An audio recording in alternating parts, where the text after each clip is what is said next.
Dandruff એટલે કે ખોડાની સમસ્યાથી છુટકારો મેળવવા માટે લોકો મોંઘા હેર કેર પ્રોડક્ટ્સનો ઉપયોગ કરતા હોય છે.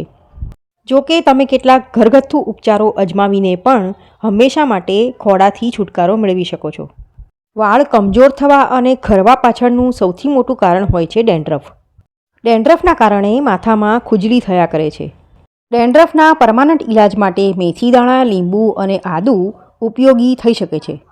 તો ચાલો આજના વિડીયોમાં આપણે ખોડા એટલે કે ડેન્ડ્રફ વિશે વાત કરીએ. નમસ્તે મિત્રો, હું છું જ્યોતિકા અને મારી YouTube channel Jyotika the YouTuber હેલ્થમાં તમારું હાર્દિક સ્વાગત છે.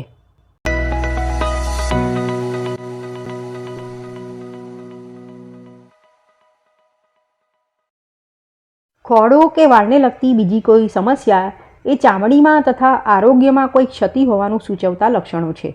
આથી જ તેને સૌંદર્યલક્ષી ફરિયાદ સમજીને અવગણવી જોઈએ નહીં. તેના માટે યોગ્ય પૌષ્ટિક આહાર લેવો જોઈએ.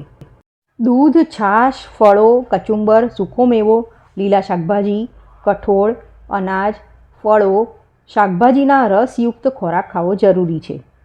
ભોજન, આરામ અને ઊંઘ વિશે કાળજી લેવાથી વાળના રોગોમાં આપોઆપ ઘણો ફાયદો થવા લાગે છે. ખોડો મટાડે અને ખરી ગયેલા વાળ ઝડપથી ઉગે તે માટે વાળની ચામડીમાં યોગ્ય પોષણ મળે તેવું હેર ઓઇલ અઠવાડિયામાં 3 વાર રાતભર નાખી કુદરતી પદાર્થોથી બનાવેલા શેમ્પૂથી માથું ધોવાથી ફાયદો થાય છે. આયુર્વેદમાં તલ અને નાળિયેરને કેશ્ય એટલે કે વાળને ફાયદો કરવાવાળા જણાવ્યા છે. આધુનિક વિજ્ઞાન પણ આ વાતને માને છે. ડેન્ડ્રફથી પણ છુટકારો મળે અને સાથે સાથે વાળ ખરતા પણ અટકી જાય એ રીતનું આજે એક તેલ બનાવતા હું તમને બતાવીશ. તેના માટે 1 વાટકો તાજા લીમડાના પાન લેવાના, 1 વાટકો જાસૂદના પાન લેવાના અને અડધો વાટકો તુલસીના પાન અને લીમડાના પાન લેવાના. આ બધા પાન ભેગા કરી 8મા ભાગ જેટલું પાણી ઉમેરી મિક્સરમાં પેસ્ટ બનાવવી. ત્યારબાદ 1 વાટકો જાસૂદના ફૂલ લઈને તેને પણ થોડું પાણી છાંટી અલગથી પેસ્ટ બનાવવી. હવે અડધો વાટકો આમળાનો રસ લઈને તેને લોખંડની કડાઈમાં 4 થી 6 કલાક માટે રહેવા દેવો. હવે જે પાનની પેસ્ટ બનાવી છે તે પેસ્ટને સફેદ સુતરાઉ કપડાથી ગાળીને તેનો રસ કાઢી લેવો. હવે 4 થી 6 કલાક થઈ જાય પછી આમળાનો રસ જે લોખંડની કડાઈમાં રાખ્યો હતો તેમાં આ પાનનો રસ પણ મેળવી દેવો. હવે આ બંને રસને લોખંડની કડાઈમાં જ ગેસ પર ઉકળવા માટે મૂકી દેવી. હવે જ્યારે આ રસ ઉકળીને અડધો થઈ જાય ત્યારે તેમાં જે જાસૂદના ફૂલની પેસ્ટ બનાવી હતી તે પણ તેમાં ઉમેરી દેવી અને 5-7 મિનિટ માટે ઉકળવા દેવું. હવે બીજી એક કડાઈમાં 1 વાટકો તલનું તેલ કે નાળિયેરનું તેલ લઈને તેને પણ ધીમા તાપે ગરમ કરવું. તેલ ગરમ થઈ જાય પછી ગેસ બંધ કરીને તેલને ઠંડુ થવા દેવું. પછી તેલ જ્યારે ઠંડુ થઈ જાય ત્યારે જે આપણે રસ અને ફૂલની પેસ્ટ ઉકાળી હતી તે તેમાં ઉમેરી દેવી. હવે આ બધી વસ્તુઓ મિક્સ કરીને ફરીથી ઉકાળવી. હવે જ્યારે એમાંનું બધું પાણી વળી જાય પછી તેમાં 1/4 ભાગનો લીંબુનો રસ મેળવવો. જ્યારે મિશ્રણમાંનું બધું જ પાણી બળી જશે ત્યારે પરપોટા થવાના બંધ થઈ જશે અને તેલની નીચે વનસ્પતિનું મિશ્રણ જમા થવા લાગશે. ચમચીથી થોડા પ્રમાણમાં વનસ્પતિનું મિશ્રણ બહાર કાઢી ઠંડુ કરી હાથની આંગળી અને અંગૂઠાથી ગોળી વાળવી. જો તેલ બરાબર પાકી ગયું હશે તો ગોળી વળશે અને જો મિશ્રણમાં પાણી રહી ગયું હશે તો ગોળી છૂટી પડી જશે. ગોળી છૂટી પડી જાય તો તેલ વધુ પકવવું અને જો ગોળી વળી જાય તો ગેસ બંધ કરી દેવો. તેલ પાકવામાં લગભગ અડધો કલાકનો સમય લાગી શકે છે. તેલ પાકી જાય પછી ગેસ બંધ કરીને તેલને ઠંડુ થવા દેવું. ત્યારબાદ કપડાથી ગાળીને કાચની બોટલમાં ભરી લેવું. આ તેલ વાપરતા સમયે તેમાં થોડું કપૂર ઉમેરવું. ખોડો થયો હોય અને સાથે વાળ પણ સફેદ થતા હોય તો આમળાનો રસ અને બદામનું તેલ સરખા ભાગે લઈ તેનાથી 10-15 મિનિટ વાળમાં મસાજ કરવો. 1 દિવસ તેલને વાળમાં રહેવા દઈ ધોઈ નાખવું. વાળમાં લીંબુ ઘસવાથી પણ ખોડો મટે છે. સરગવાના પાનનો રસ પણ લગાડી શકાય. તમે જે તેલ વાપરતા હો તેમાં નીલગીરીનું તેલ મિક્સ કરી વાળમાં મસાજ કરવો. ત્યારબાદ હોટ ટોવેલ ટ્રીટમેન્ટ કરી વાળ ધોઈ લેવા. કોથમીરનો રસ અને લીંબુનો રસ મિક્સ કરીને વાળમાં લગાડો. 1 કલાક બાદ વાળ ધોઈ નાખો. તેનાથી ખોડો તો દૂર થશે જ પણ વાળ પણ સુવાળા થશે. માથામાં દહીં નાખીને પછી વાળ ધોવાથી ખોડો ઓછો થશે અને વાળ જે રીતે સેટ કરવા હોય એ રીતે કરી શકાશે. શિયાળામાં વાળમાં ખોડો થતો અટકાવવા માટે કોપરેલ, સરસવ અથવા તલના તેલમાં લીમડાના પાન નાખી તેલને બરાબર ગરમ કરવું. ઠંડુ થયા બાદ તેને બોટલમાં ભરી લેવું. 1-1 દિવસના અંતરે આ તેલની વાળમાં માલિશ કરવી. વાળમાં શેમ્પૂ કર્યા બાદ કન્ડિશનર અવશ્ય કરવું. દહીં, ઈંડા, કોફી અને લીંબુના રસનું મિશ્રણ બનાવી થોડીવાર સુધી વાળમાં લગાવી રાખો.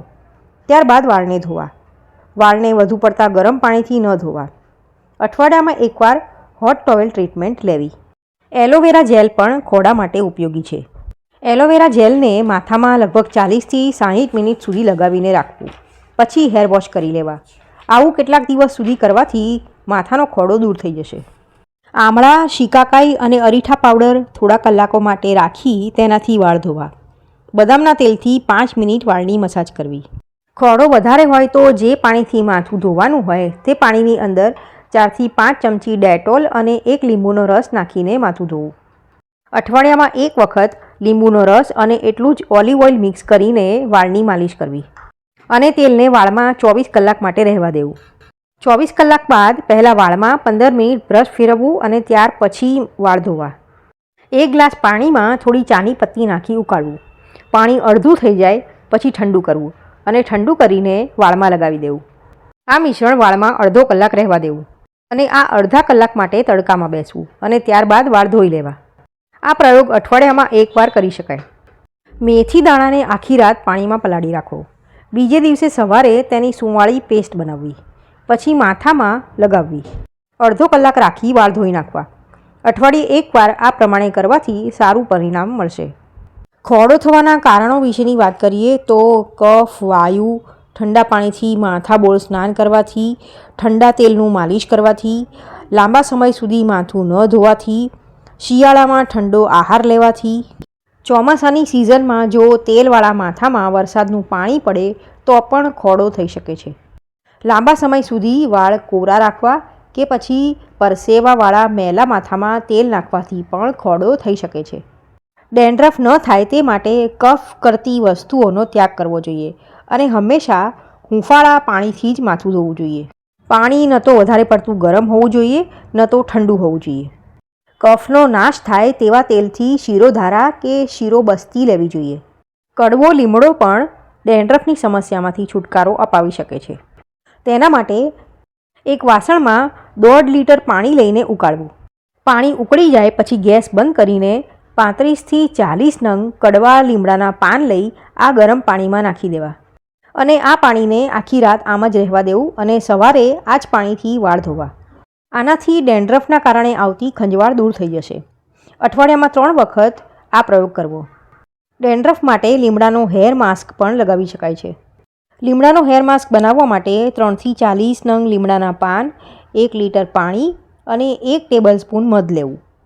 પાણીને ગરમ કરી ગેસ પરથી ઉતારીને તેમાં લીમડાના પાન ઉમેરવા અને તેને આખી રાત રહેવા દેવું. સવારે પાણીને ગાળી લેવું અને તેને પીસીને પેસ્ટ બનાવી લેવી. હવે આ પેસ્ટમાં મધ મિક્સ કરવું. પેસ્ટને વાળના મૂળમાં અને આખા વાળમાં લગાવો. અડધો કલાક રહેવા દઈ સાદા પાણીથી વાળ ધોઈ લેવા. અઠવાડિયામાં એક વખત આ માસ્કનો ઉપયોગ કરવો. નાળિયેરના તેલમાં લીમડો મેળવીને પણ તમે વાળમાં લગાવી શકો છો. તેના માટે અડધો કપ નાળિયેરનું તેલ લઈને તેને ગરમ કરો. હવે તેમાં 10 લીમડાના પાન નાખો. ધીમા તાપે 10થી 15 મિનિટ ઉકાળ્યા બાદ ગેસ પરથી નીચે ઉતારી લો. તેલ ઠંડુ થઈ જાય પછી તેમાં દિવેલ અને લીંબુનો રસ મિક્સ કરો. હવે આ મિશ્રણને એક બોટલમાં ભરી લેવું અને અઠવાડિયામાં 2 વખત આનાથી વાળના મૂળમાં માલિશ કરવું અને 1 કલાક પછી શેમ્પૂ કરી લેવું. લીમડા અને દહીંનો પ્રયોગ પણ તમે કરી શકો છો. 1 વાટકી દહીંમાં લીમડાના પાન મિક્સ કરીને પેસ્ટ તૈયાર કરી અને આ પેસ્ટને સ્કેલ્પમાં લગાવી. પછી અડધો કલાક સુધી રહેવા દેવું અને ત્યારબાદ માથું ધોઈ લેવું. ત્યારબાદ લીમડો અને મધનો પ્રયોગ પણ કરી શકાય છે. લીમડાના પાનને મિક્સરમાં પીસીને તેમાં 1 ચમચી મધ મિક્સ કરવું અને આ હેર માસ્કને 20 મિનિટ સુધી વાળમાં લગાવી રાખવું અને ત્યારબાદ વાળ ધોઈ લેવા. ડેન્ડ્રફથી છુટકારો મળી જશે. તમે વાળમાં લીમડાનું તેલ પણ લગાવી શકો છો, પણ લીમડાના તેલની સ્મેલ એટલી સ્ટ્રોંગ હોય છે કે તેનો સીધો ઉપયોગ કરવો ગમતો નથી. આથી તમે લીમડાના તેલમાં અન્ય સુગંધવાળું તેલ મિક્સ કરીને લગાવી શકો છો. આ તેલને વાળના મૂળમાં અને વાળમાં લગાવવું. 2 કલાક બાદ હેર વોશ કરી લેવા. કોપરેલ, આદુ અને લીંબુનું મિશ્રણ વાળની દરેક સમસ્યાને ઠીક કરવામાં મદદ કરે છે. તો મિત્રો, વિડીયો જોવા માટે તમારો ખૂબ ખૂબ આભાર. ફરીથી મળીશું, ત્યાં સુધી આવજો.